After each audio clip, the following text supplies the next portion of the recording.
We recently went to Sicily, and the main city we went to was Palermo, which is the capital of Sicily. And from this map, you can see that Sicily is a very rugged island, a lot of really raw-looking mountains rising up, particularly along the north shore. And as such, there's not a lot of flat places, so the airport is right along the water to the west of Palermo. And our other main destination of our trip was to go to an island off the west coast of Sicily called Favignana. And to get to Favignana, we took a bus from Palermo to Trapani on the west coast, and from there we took a ferry to Favignana. And I wanted to take the train. I'm a big fan of trains, and the train does go from the airport into downtown Palermo, and it does go from downtown Palermo to Trapani. The trouble is, in both cases for us, is that the station in Palermo was a little bit far from our hotel that we were staying at, so the bus was a better option because it would drop us off right in front of the hotel. And then going from Palermo to Trapani, the train station in Trapani was a fair distance away from the ferry terminal, so we would have had to get off the train and then take a cab or something just to get to the ferry, whereas the bus that we took dropped us off right at the ferry terminal. So that was the main reason we took buses instead of trains. But as we were going to Trapani, I did see a train go by at one point, so my heart was with riding the train. And we took a double-decker bus ride around downtown Palermo. We went by the Stazione Centrale station in Palermo, and this is it. And I'll show you as we were driving by. In Kürze werden wir an der Piazza Giulio Cesare ankommen. Rechts das Gebäude des Zentralbahnhofs aus dem späten 19. Jahrhundert. In der Mitte des Platzes steht die Statue des Vittorio Emanuele II. So the area around the train station towards the downtown seemed perfectly fine. Like you could walk, if you didn't mind walking with your suitcase to your hotel. It looked like a perfectly fine neighborhood. When you're in Palermo, you're going to pretty much be in this area from the waterfront inland and around the old part of Palermo. And as you go north, it gets more modern. So when you take the bus from the airport to Palermo, it goes along the water on its way.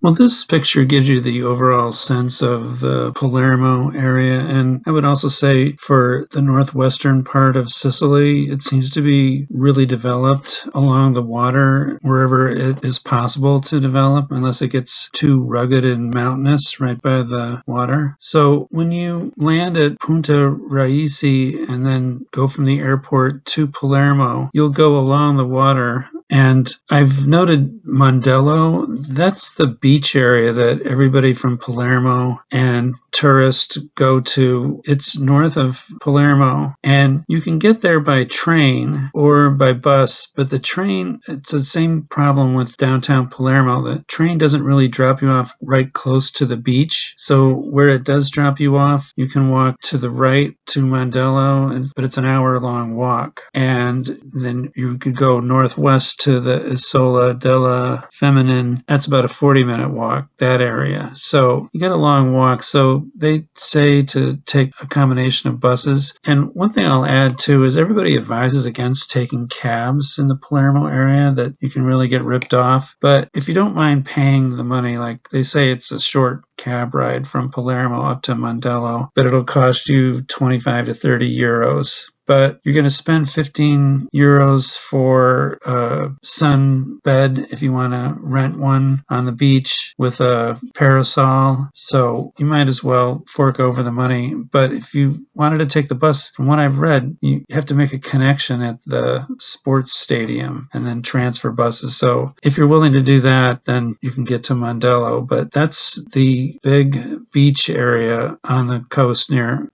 Palermo. Now, one thing is with Mondello it's right near the Zen district, which stands for Zona Expansione Nord, and that's the area of Palermo you're supposed to stay away from what I've read. There's a lot of problems there, so that's another reason maybe not to take the train, because you'd have to probably walk through the Zen district to get to the beach, so it would kind of take away from a fun day you had at the beach. So where you really want to visit in Palermo, which is a large area, you're not going to be confined at all. You'll have plenty to do, and there's lots of area to roam around, but it's in the main center part of Palermo. And drilling down further, there's one area that's more modern and then another area that's older. And the older area is more towards the train station, towards the south. So when we stayed in Palermo, we stayed 2 nights, then we went to Favignana Island, and then we came back and stayed another 2 nights in Palermo. So we stayed in 2 different places.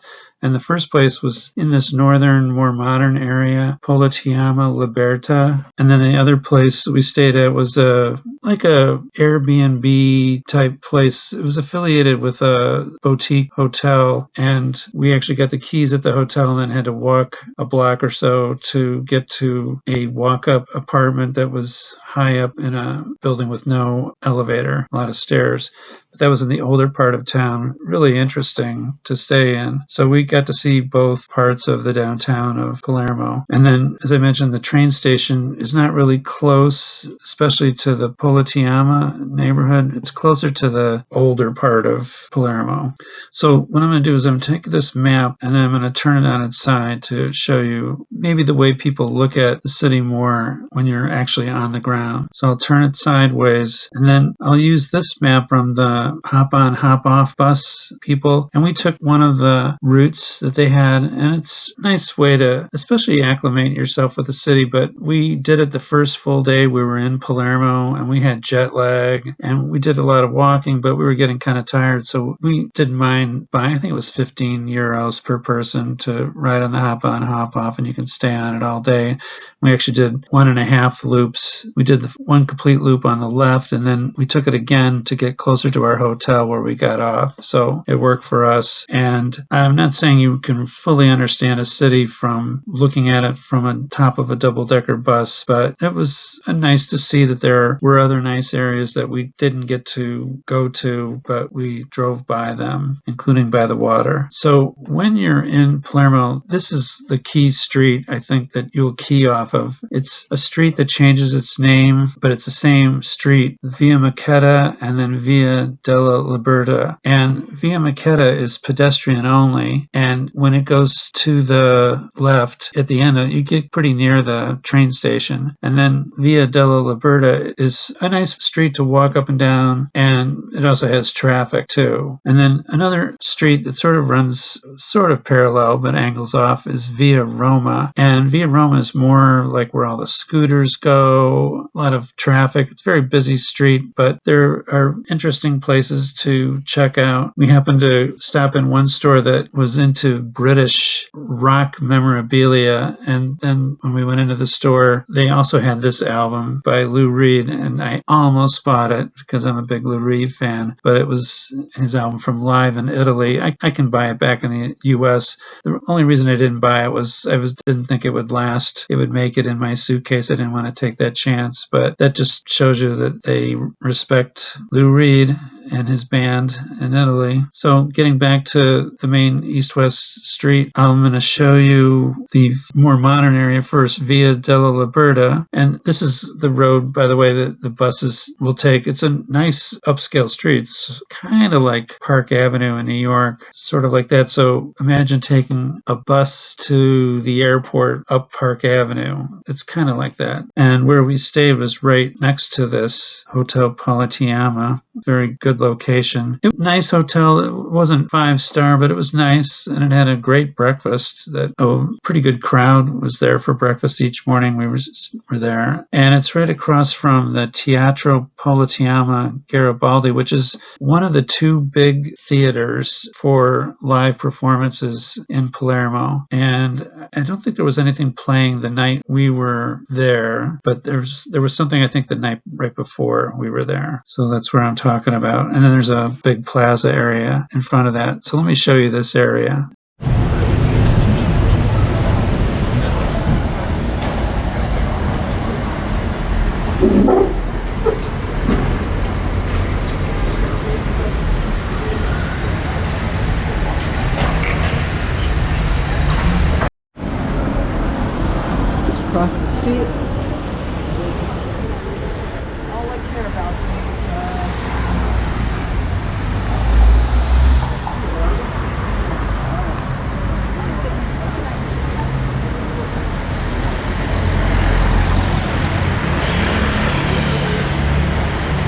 hotel we're staying at. Hotel Palermo.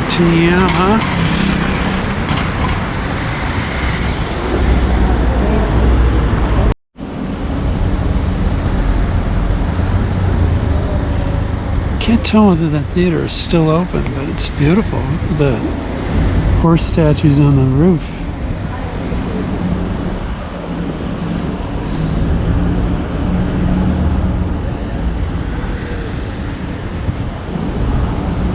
So here's the front of the Teatro Palermo, which was right across the street from our hotel, and it just looks fantastic from every angle. And we walked into the lobby. We couldn't see the theater itself, but we got to see the lobby.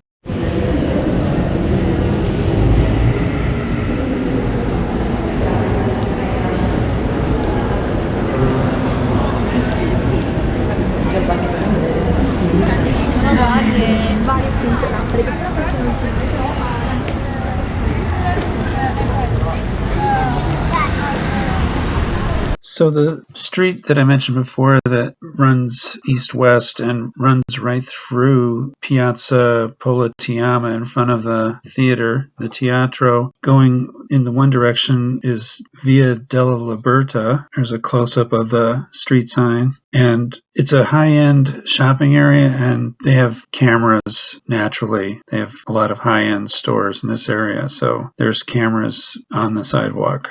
And it has stores like Prada and Dolce & Gabbana and Louis Vuitton and Gucci. These were all very close to our hotel. And my wife was more impressed with those stores. I was more impressed with the streetscape and the fact that if you provide a public amenity like a street clock, then you can have advertising. It seems to be either what's happening by de facto or done intentionally as a part of municipal governance. I don't know. But here's an advertisement for Gucci with a street clock. And then on a street sign, there's an advertisement for a jewelry store that's on Via della Liberta. So I thought that was kind of cool, actually. It was well done. It's a nice street to walk on either day or night.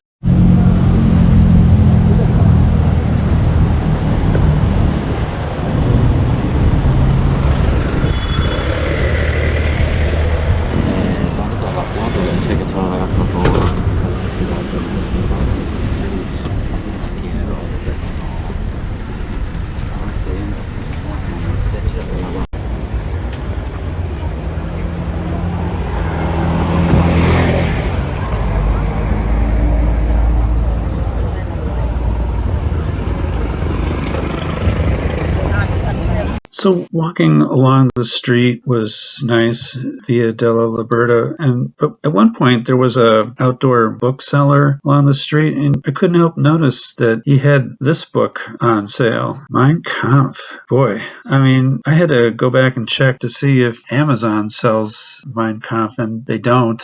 They sell books about the book, but not the book itself. But here it is right out there on the street. Maybe they had multiple copies. I don't know. A little disappointing. And this is a very popular store along the street. There's a lot of high-end fashion stores, but then this is practical grocery store, but it has a little bit of a high-end flair to it. And you go in and everybody goes down the stairs. It's in the basement level. And on the top level is a clothing store, which my wife went into. So I stood outside. We had gone into this market earlier, but I stood outside for a while and watched the street life. Very active store. It seems like half of Palermo does their grocery shopping at this store. It's a nicely laid out store, and they have whole fish for sale. I love fish. I've never bought a whole fish to bring home, but I guess it's more common in Sicily. And just tons of things you could put in for a seafood pasta medley, and it just looked fantastic. I don't really understand the pricing system. I think it might be per kilogram, and I think there's 2 kilograms per pound, so it could be on the expensive side, but most things things in Sicily we noted and in Palermo were very reasonably priced, so maybe I'm misreading things here. So one of the things I noticed, if you stand outside any place for several minutes, maybe 15 minutes or so, you start to see things that you wouldn't normally see. It just wouldn't catch your attention. But to park in front of the grocery store or anywhere near the grocery store on a very busy street, it's just like New York. You have to shoehorn cars in, and if a car leaves a space, people immediately go into that parking space. And what I noticed was people, I'm sure in Palermo, know how to park, know how to parallel park. They do it all the time. But in this area, and probably in other areas of the city, there are people who will give you assistance in parking the car, whether you want it or not, and then come around to the driver's side of the car and kind of expect a tip for doing something you probably didn't need done. It kind of reminds me of in New York City, they used to have the people who would involuntarily wash your windshields. You didn't need it, but they would do it, and then they would sort of expect compensation. And my wife said she did see that once when we were going around in Palermo, but I didn't see that. But so this man here is coming around to the driver's side expecting to get a little compensation, which the driver gave him. And then I also noticed, just from looking at this picture, that there was someone sleeping on one of the benches here in this nice, well-heeled area, but that just is par for the course. So at the end of the street where it runs into the piazza, the theater's lit up at night. It looks fantastic,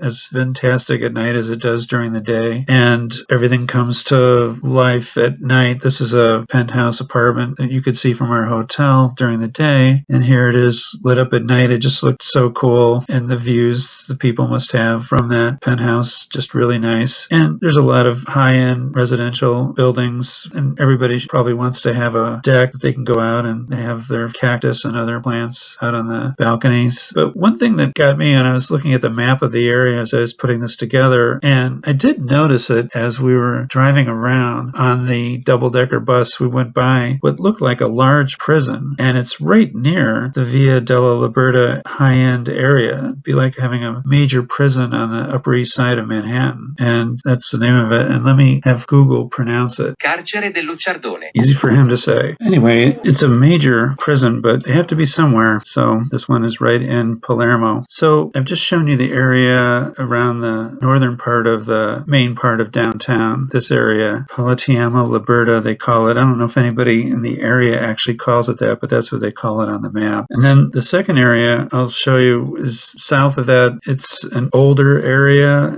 very old with narrow streets, and it's where we stayed in our second place when we came back to Palermo. And while we were staying there, we were deciding what to do, whether to just stay in the area or go down to the train station and catch a train to another town along the northern coast, Cefalù, that's supposed to be very nice. But we decided to stay in town, and one of the attractions is the Catacomb dei Cappuccini, and we decided to walk there. It's like a 25-30 minute walk, and it was more interesting than we thought it would be. So I'll show you things along that route to get to that catacomb. And so going from Via Liberta to Via Maquetta, you're going from a car street with the ability to walk along nice sidewalks and in a esplanade in the middle to an all pedestrian street, Via Maquetta. And that'll be your main street to go either on one side or the other. Both sides are interesting. So I'll show you different things from both sides.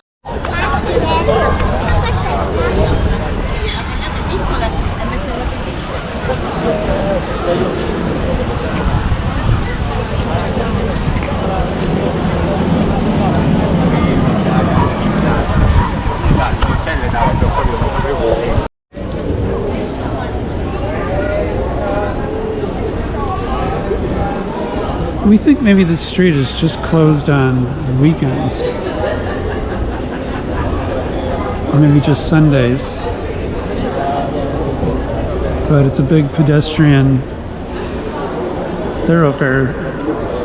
Today's a Sunday, around noon.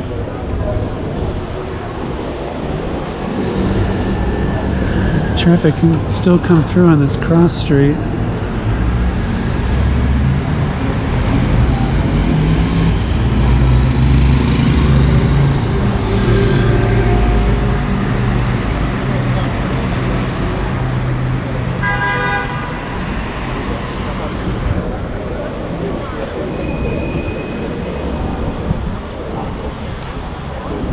I just want to get the name of the street we've been walking down. Well, this is the piazza we're on.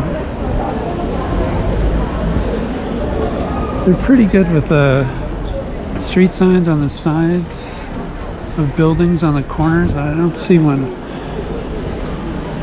I'll get it. Put it on the screen. Now here's a breeze. A lot of people are walking in the shade because when there's no breeze, it's hot. And this is mid-October. I can only imagine what it's like during the summer here. See some occasional people just sleeping on the sidewalk.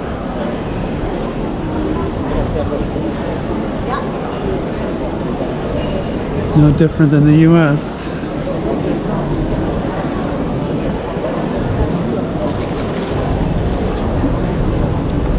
A lot of bicyclists seem to be on tour groups. They're always riding in groups.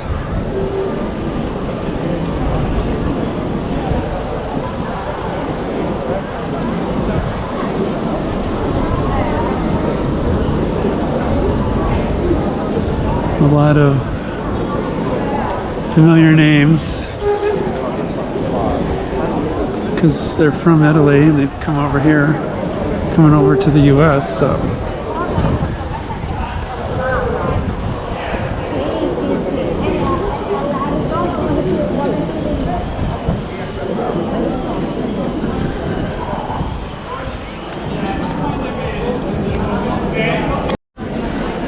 Definitely a Mediterranean climate when you can have palm trees.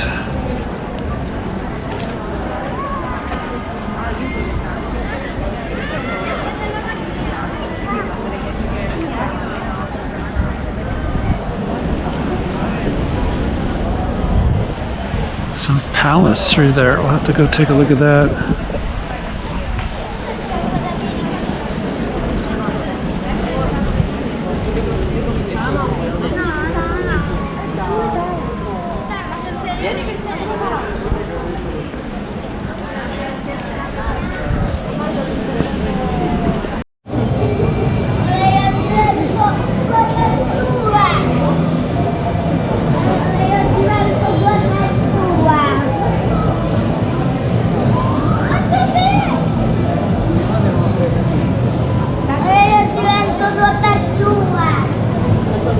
This is more my speed.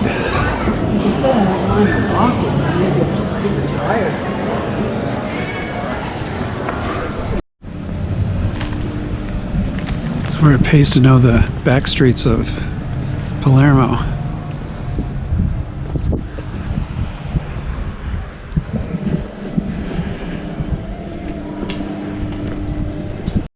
We stumbled across this block. It's beautiful. Once you get off the congested retail strips where it's just packed with people. It's much nicer here on the side streets.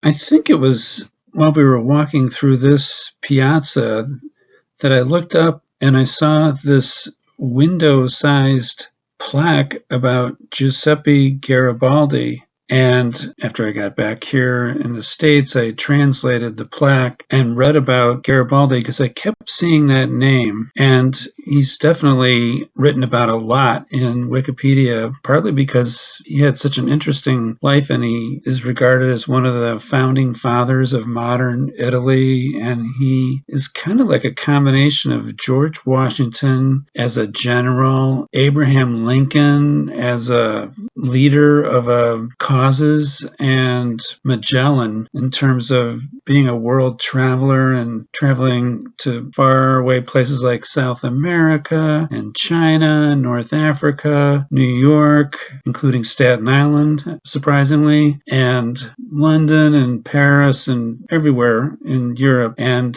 he was one of the ones that was really the big instigator of bringing Italy together as one country instead of separate nation states. So really interesting to read about, and a very long read. Just reading Wikipedia is like reading a book about someone. So really interesting. So back to that plaque.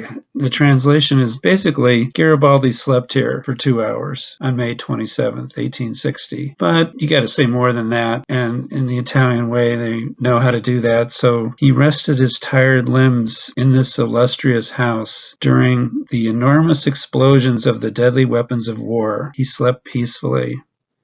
So that was pretty interesting. Beautiful cathedral here.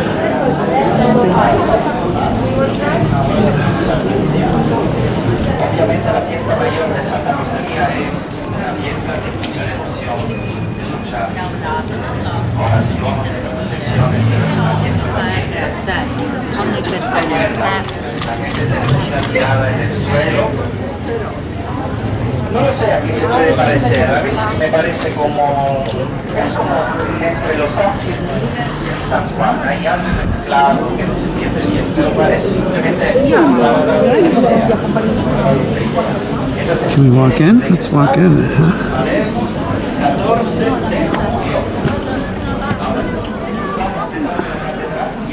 Is he speaking Spanish? 14 de Julio is July 14th.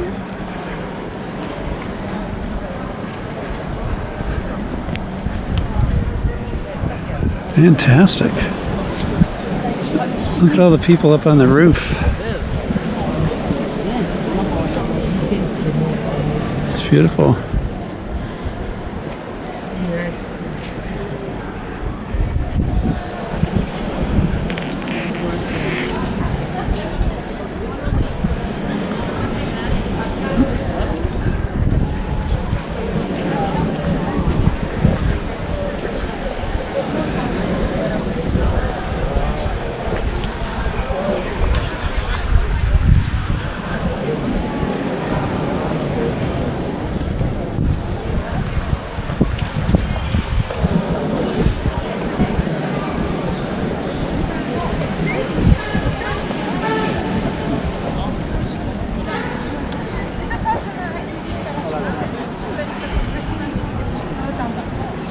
Между собором и белым, это школа Виктора.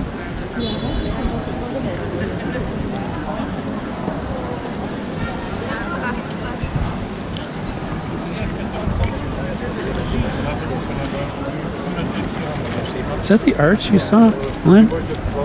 There? You said you saw an arch up that way.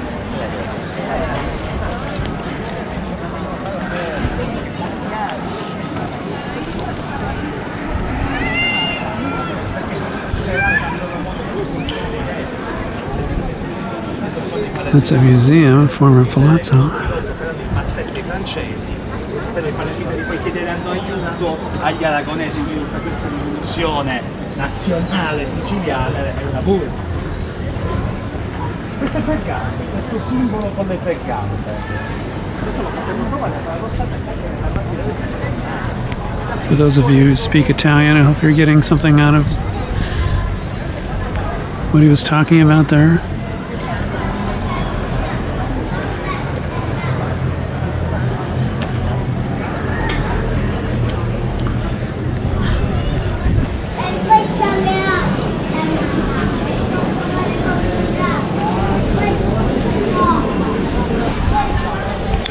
When we stayed in the Old Town section of downtown Palermo, we stayed at a boutique hotel on Via Sant' Agostino, which runs perpendicular, intersects with Via Maqueda, and There's a lot of very narrow streets in the area. It's really an interesting area. And we actually stayed at a kind of a Airbnb type place that was several blocks away and on a side street, which we finally found. And they gave us a key at the hotel, and we would go back to the hotel to have breakfast. And they had a very nice breakfast there. So it was a lot of walking up and down stairs, but it was really a unique experience. And when we were at the hotel, our phones didn't always work, so our host of the hotel showed us on his phone how to get to where we wanted to go, which is the Catacombe dei Cappuccini, which is one of the big tourist destinations in Palermo. It's catacombs that are beneath the ground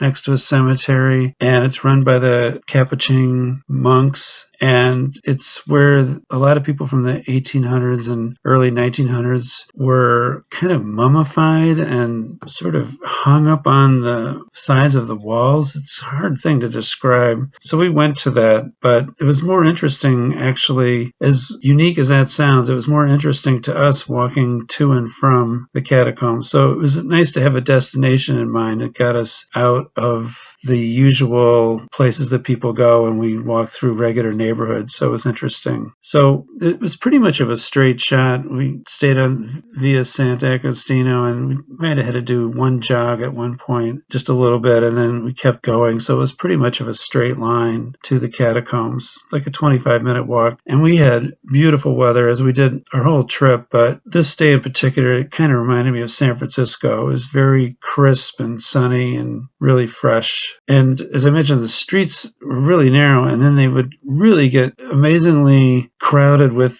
things that people were selling, tapestries, bags, you name it. So it was kind of interesting to walk through, and you would walk through the tapestries to get from point A to point B. So that was interesting. And then a lot of the streets, our street and some of the side streets, they got filled up with other kinds of vendors selling vegetables and candies and everything. It was like an outdoor grocery store on these narrow little streets. So when we were walking to the catacombs, we didn't get very far, and my wife wanted to check everything out. So we stopped here. Let me show you. Catch a little bit of the street scene here.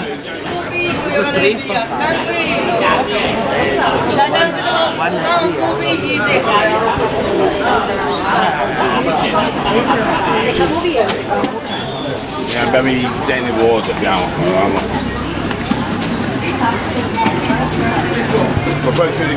Right near where we're staying.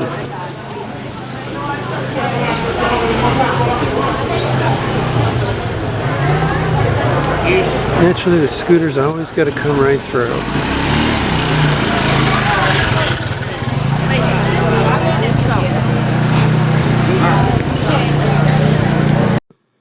Now, as to the destination of our walk this day, this was the Catacombe dei Cappuccini, and I can't begin to describe it, but it was actually anticlimactic going to it. But if you want to read more about this unusual attraction, it's in Wikipedia. And if you think it sounds like cappuccino, it does. It's cappuccino. The word comes from the same as the catacombs, which is the Capuchin monks who wore brown, and cappuccino is brown. So that's how cappuccino came to be. But we weren't in the mood for a cappuccino after we walked through the catacombs. But there was someone outside selling fresh squeezed pomegranate juice, and we discovered that and discovered we liked that a lot, and we're going to be looking for pomegranates. But let me just show you the area where the catacombs is right before you go in. You can't take pictures inside, so that's why I just shot a video quickly from the outside. Okay, we want to go see these catacombs. It's ingresso, entrance. We'll see what it costs. It's on this piazza. It's mostly filled with cars. So on the way back from the catacombs, we walked the same route that we walked to the catacombs, and we wanted to check out some places we'd walked past on the way. And this was an interesting area that had an overhead sign that I believe is lit up at night, I Cascineri.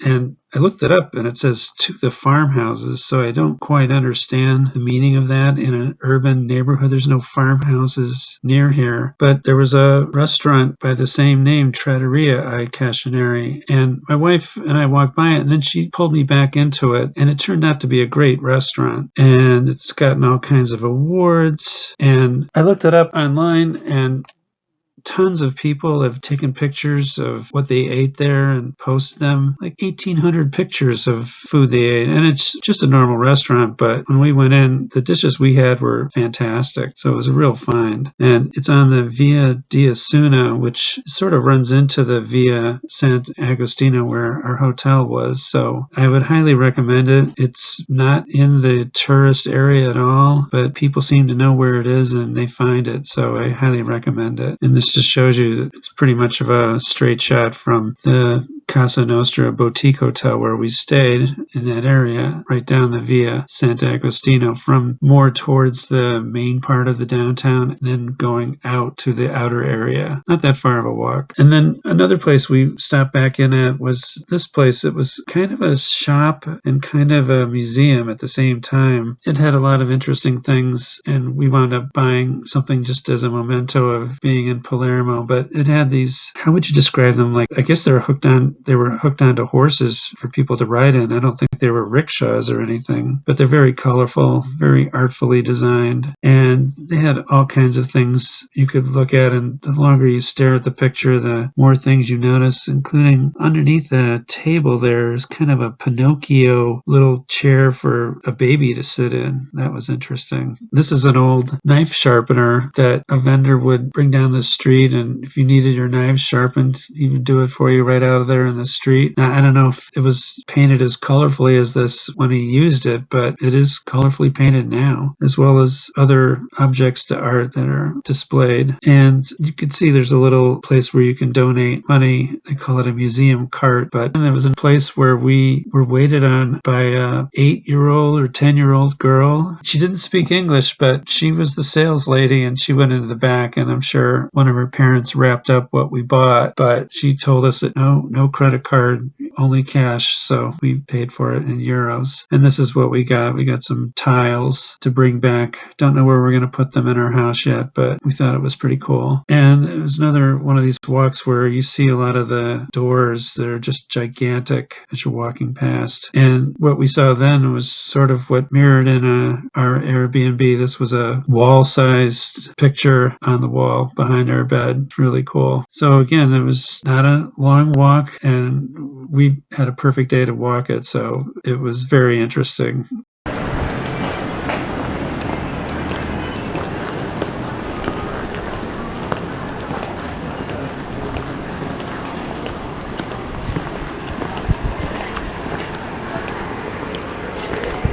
Maybe you're right.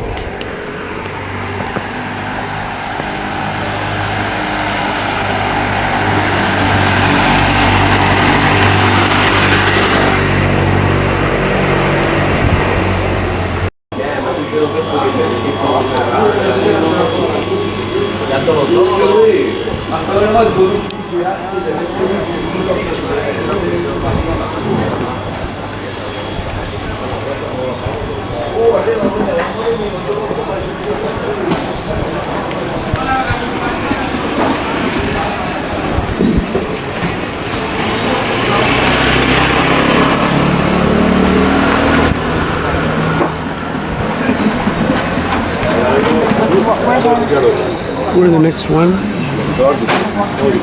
Sure.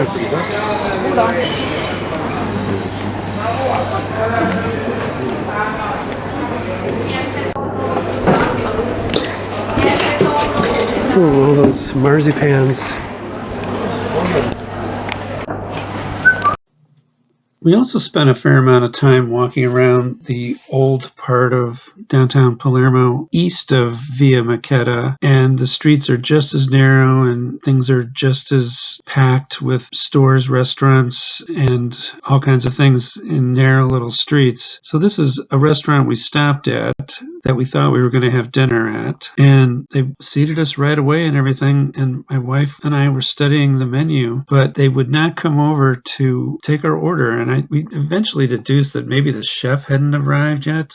They wanted to keep us, but we wanted to eat, so we walked just a couple more doors down and ate at a very congested, packed, lively restaurant that was probably better than this place. And then we walked on further. We got some cannolis that were freshly made in the back and sold at a family-owned store where we went there twice, and the second time the daughter of the owners was waiting behind the counter and getting experience, and she probably was like 8, 10, 12 years old, and she took our order and went into the back to tell her father, and so that's how we bought our cannolis there. And then we walked further on to a really dilapidated looking piazza, and let me show you that now. Very unique. This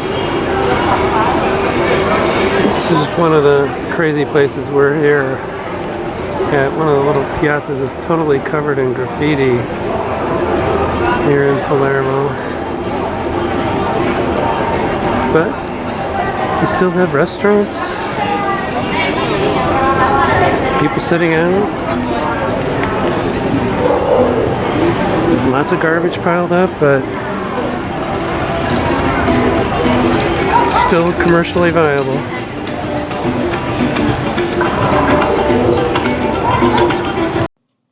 On a more somber note, one of the thoughts I had a little intrepidation about going to Palermo and Sicily in general, just because of its reputation with the mafia. And when we were walking one day, it could have been near the Cappuccini Cemetery, I saw this plaque, and it is where two government officials, one the general prosecutor for Sicily and his driver, were assassinated by the mafia. And this happened in 1971, and the plaque they put up exactly 21 years later to memorialize this assassination. Now, this was in the 70s, but there have been further assassinations of officials since then. People on the right side of the law being ambushed by the mafia into the 90s and I believe early 2000s, possibly up through 2010. So lately it's been quieter, but it's something that went through my mind before we were going to go on the trip. My wife sort of had to convince me, and I was just thinking about this in general. And then when we were going around town, I first saw this vehicle with two caskets on the top, on the roof, and I've tried to translate it, and I'm not quite sure if it's as direct as you might think. It says something about sentenced to death by the Sicilian petrol mafia, and it talks about 4 lawyers and mafiosi identified and reported, but I wasn't quite sure what the message was. I have a feeling like the whole message wraps around this van. So we saw it a couple of different times, and people were just walking by it, not really paying much attention to it, but it definitely caught my eye. It's not the most usual thing that you will see in any city. And then when we were taking our bus tour, this is down near the waterfront. This is a memorial to the people killed by the mafia. And then I guess this is recent that they've opened up this anti-mafia museum, and there's a huge mural on the side of the wall. And these are 2 prosecutors who were assassinated in the 1990s, and they were boyhood friends, grew up together, and both went into the law, and both were assassinated months apart by the mafia. So it's like my wife says, we've been to other places that have had very difficult past. We've been to Sarajevo in Bosnia. We've been to Berlin, which has all kinds of reminders of its past. We've been to Krakow, which is near Auschwitz, Prague, which has a concentration camp that you can go visit north of Prague. Budapest has an old Jewish quarter and has a memorial to the Jews who were taken from Budapest and sent to concentration camps. And our previous trip to Europe was going to be to Ukraine in 2019, and then COVID hit and everything, so we didn't get to go. And then it's had all its problems with Russia attacking Ukraine since then. So you feel like you're going to some of these places while it's calm, just so you can enjoy the good parts of it, but you never know when things might heat up again, and that includes in Palermo and in Sicily. But it was a beautiful place to visit. Now have in front of us Porta Nuova, built in 1583 to celebrate the Emperor Charles V, coming back from the glorious victory of Tunis in 1535. During the centuries, it has been the most important land access to the city. It recalls the Roman triumphal arches. As you can see, the gate is decorated with 4 large statues of imprisoned Moors, 2 of which have cropped arms. The eagle, the city's symbol, stands out on the Mallorca roof of the building.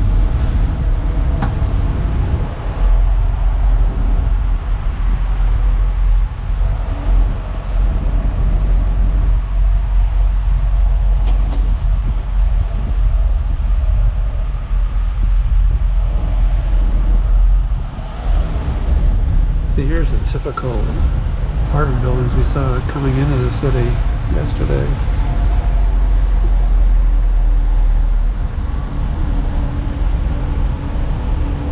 You get to go down this historical street, but again, I don't know how he makes these turns.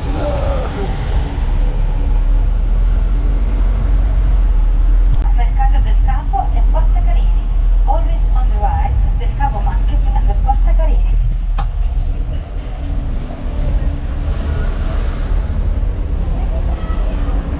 Percorriamo via Ruggiero VII, che ci condurrà a Piazza Verdi, dove potrete vedere uno dei monumenti più belli e importanti della città, il Teatro Massimo.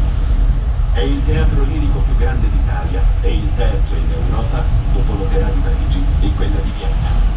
Il Teatro Massimo Vittorio Emanuele fu costruito alla fine dell'Ottocento su progetto di Giovan Battista Basile e completato dal figlio Ernesto, denominato il Re dei Liberti. L'ispirazione è fortemente classica. Per la sua realizzazione, Ernesto Basile si avvalse della collaborazione dei più importanti decoratori dell'epoca. Sounds like 10 degrees cooler with the trees. Maria Berger. Beautiful. Da subito si impose come uno dei più importanti teatri italiani per la quantità e la qualità delle opere rappresentate. La sua facciata è l'esatta riproduzione di un tempio greco con 6 colonne in stile corinzio. Ai lati della banda scalinata spiccano 2 leoni in bronzo con le allegorie della lirica e della tragedia. A sinistra la lirica di Lucani e a destra la tragedia di Ciliotti. Sul frontone della facciata leggiamo l'epigrafe «L'arte rinnova i popoli e ne rivela la vita». Tale frase racchiude un senso di utilità e nobiltà del teatro, nettamente in contrasto con le motivazioni che vi avevano portato alla costruzione. La scelta di edificarlo era infatti più legata alla mondanietà e Finally, I'd just like to show some lasting images in my mind from our trip of Palermo. There were lots of people, tons of people everywhere, especially on the main pedestrian streets like this one, Via Maqueda. Just a close-up of one woman amongst the crowd. And when you look down the streets, I don't know if people from Palermo take it for granted or whatever, but you can see mountains in the distance often. So I thought that was kind of a unique viewpoint. It's sort of like when you're in San Francisco and you look down certain streets and you can see San Francisco Bay or the Golden Gate Bridge. Here in Palermo, you can't see the water from too many streets, but you can see hills, steep mini mountains rising up around the city. It's quite dramatic. And I was taking a picture of the arch. I just thought it was an interesting building. There's so many buildings like this, though, that have interior atriums and archways that lead to them. And as I looked at this picture longer, I couldn't help but notice the street life, and particularly these two guys, quintessential Palermo people, just watching people pass by. They look like chefs that are taking a break. This was a busy intersection where there were tons of people, as usual. And most of the people are just looking in the shops, or they're talking to each other, or they're just looking around at street level. But there's so much to see if you look up. So I guess that's the tourist in me. I was looking up a lot, and you couldn't help but notice just statues like this, beautiful everywhere. Palermo struck me as, I didn't expect it to be a city on the order of Rome or Florence or Siena, but it was very Italian. And one other impression I had from walking around Palermo is just seeing a lot of huge doors to, I imagine most of these are to churches, but just kept noticing them over and over. Everywhere you looked, it seemed like there were huge doors, beautiful. And even on little known side streets that might have a dilapidated building, they had huge window type doors that opened up onto their balconies. And another impression, which would be obvious to everyone who knows about Italy, is they're going to have great food, and they're going to have a lot of nice sweet things to eat, like cannolis and ice cream. You know that their ice cream is going to be the best, and it was. And different places we stayed, they had such great breakfast. So there were so many pastries, and I, probably like this woman, am wondering, well, is this part of the Mediterranean diet? You can eat all these sweets for breakfast, but it definitely gave us a lot of fuel for the day. I wasn't hungry between meals, that's for sure. And even though you saw all those sweet things, we didn't notice any overweight people in Palermo. It always gets me. That's my lasting impression of Italy overall, is you just don't see a lot of overweight people. Hardly any. I don't know how they do it. Do they ride bikes? No, I don't think they really ride bikes. We did see people riding bikes, and we saw a lot of runners on the last Sunday we were there, but not overwhelmingly. It's just, I don't know. I would like to just be in Italy, live there for a while, and I just feel like I would be skinnier living in Italy for whatever reason. And this, I think, was part of the Royal Palace, the Palazzo Reale. It was right at the start of our bus tour before our bus took off, and I couldn't help but notice this sort of temple on top of a structure, and it almost looked solemn and funereal to me. It reminded me of, this is a picture from 1865, when after Abraham Lincoln was assassinated, funeral train went from Washington, D.C. back to Illinois, and it stopped at various places en route, and people came to pay their respects. And this is at New York City Hall. So that's what it kind of reminded me of, just taking a closer look up at the detail. I mean, again, I've never seen sort of busts of statues built into the walls of a building like this. Really interesting. Maybe these look like angels to me over the doorways. Maybe that gave it the solemn look. Taking a close-up, I didn't realize this building seems to have been built in 1668. I don't know about that, but it didn't look that old, but that's what date is on this facade. Not to mention the different faces that are bas reliefs that are carved into the facade. And on a lighter note, we have Jack Russells, so we would notice whenever we saw Jack Russells, and there seemed to be a lot in Palermo. Here's one. This is what they do. They just pull.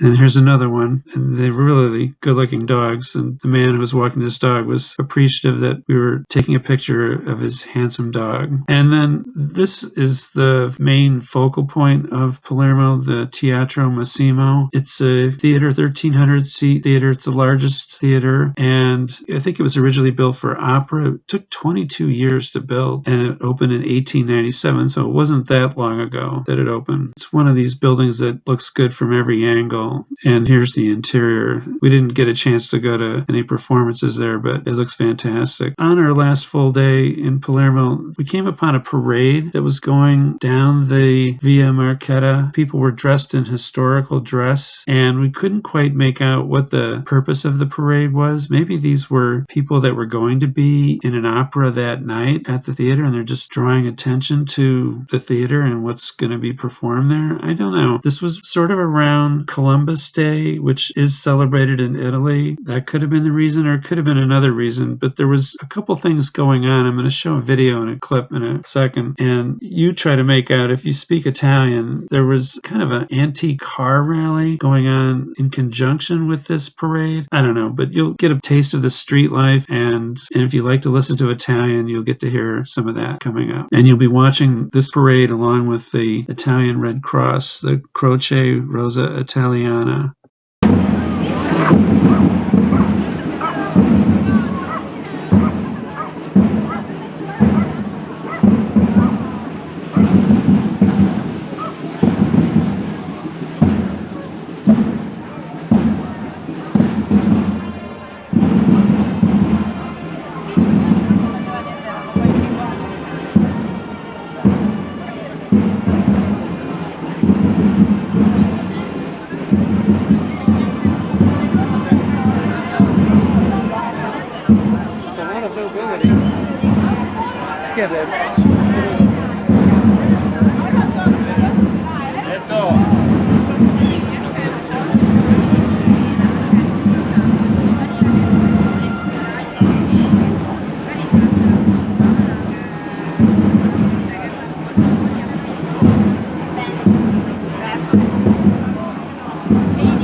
Io te li do, non sono il tuo mandato.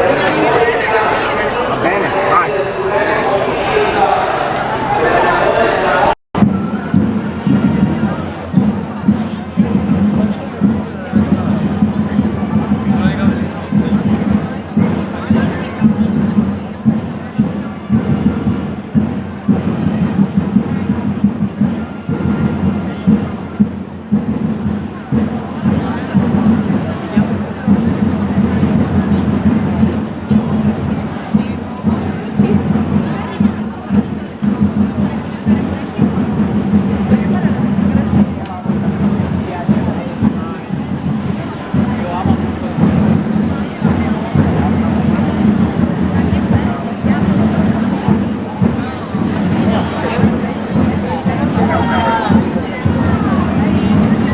Impromptu parade here on the Via Marchetta.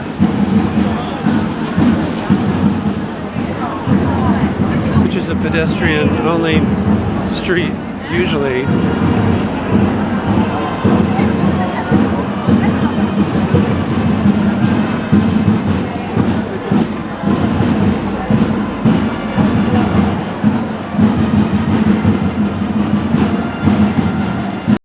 Delle Madonie, quello vero, un pezzettino di quello storico, ovvero da me del circuito delle Madonie.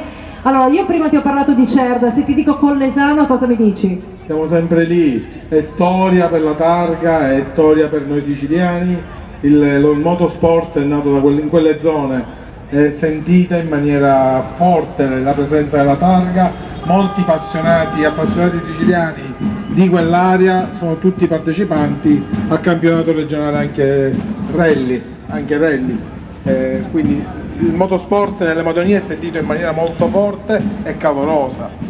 Calorosa, e poi devo dire che si respira un'atmosfera speciale quando si arriva anche nella zona di Bonformello, Campofelice di Rocella, a parte che c'è una pasticceria favolosa, quel barrettino che fa angolo, no, quello lì in particolare me lo ricordo, il cannolo, sì, meraviglioso. E insomma, torniamo però, invece di parlare di cannoli, torniamo a parlare di regolarità. Quindi abbiamo detto più di 500 km, 103 prove cronometrate, poi ci sono state le prove a media che avete sentito dai concorrenti, quest'anno sono state particolarmente insidiose. So this brings us to the end of this video on Palermo, and I'd highly recommend taking the double-decker hop-on, hop-off bus around, even doing both loops.